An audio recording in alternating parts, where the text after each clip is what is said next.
Bonjour, welcome. How you doing, guys? Okay, 2 o'clock Friday afternoon coming on just to give you an update on what I'm looking at. Um, all right, so we've had our invalidation of this being a 1-2, 1-2, 1-2 to the downside. Okay, that has now been so. This is now not an impulse to the downside. Does not mean it can't do something like this.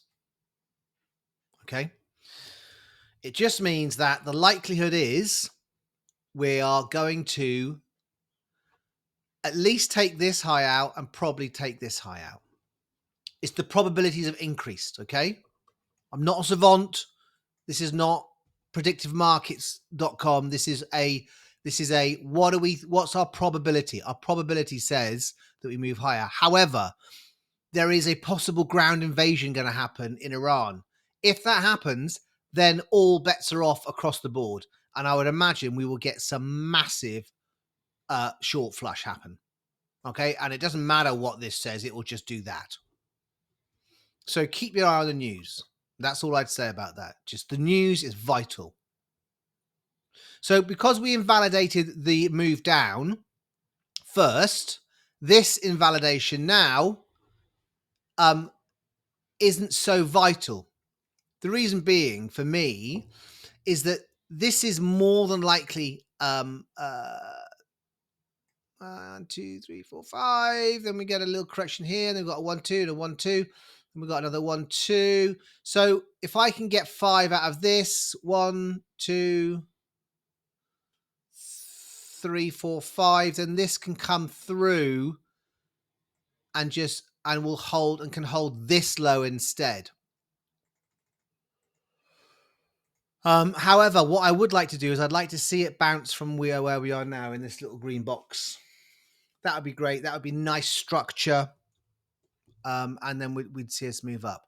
But as I said, Iran, possible ground invasion could see this thing completely sink.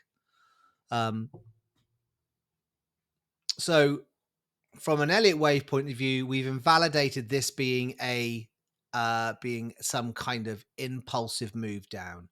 So whatever happens here, we will be at some point expecting a retrace.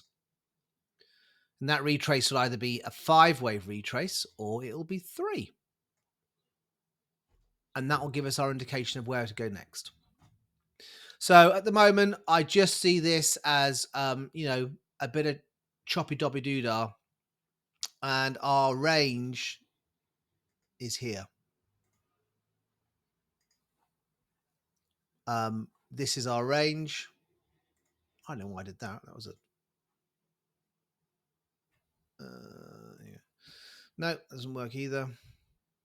There you go. So this is our range. So let's see where we go. Let's see what happens. Let's just have a quick look and see what the NQ is lining up to do before it opens at New York. From New York opens at 2:30, half an hour. So getting a little bit of pump obviously on the USD, but it hasn't broken this cycle down yet. Oil flat. So yeah, Trixie Dixie. But as I said, because we broke this, I am ultimately looking for a move up at some point. Okay. Higher probability, either from here, maybe from here. But I'm not so worried because I can build 1-2s, 1-2s, 1-2s here all day long. Yeah, we can come up, down, up, down like that. And we can just step our way all the way up. Okay, but the most important thing is keep an eye on the news. Yeah, news is super important. I'm very sorry that I did not draw this box correctly this morning. And we should have, because it front ran the box for the short. And I should have had the short. I should have had that red box right on the line. But I did not. I'm sorry, guys. That was my fault. Otherwise, I'd have had alert there, and we would have all got short and carried this short down, and it'd all been fantastico. Right, okay. Listen, that's me for the day. Keep an eye on the news. If that Iran war happens, I would imagine the all the markets are going to absolutely tank. Tech is tanking anyway, so we probably need to be aware of that. That tech is not doing great at the moment, and sometimes BTC gets wrapped up in that. Right, that's me out. Okay then, lots of love. Taddy buys.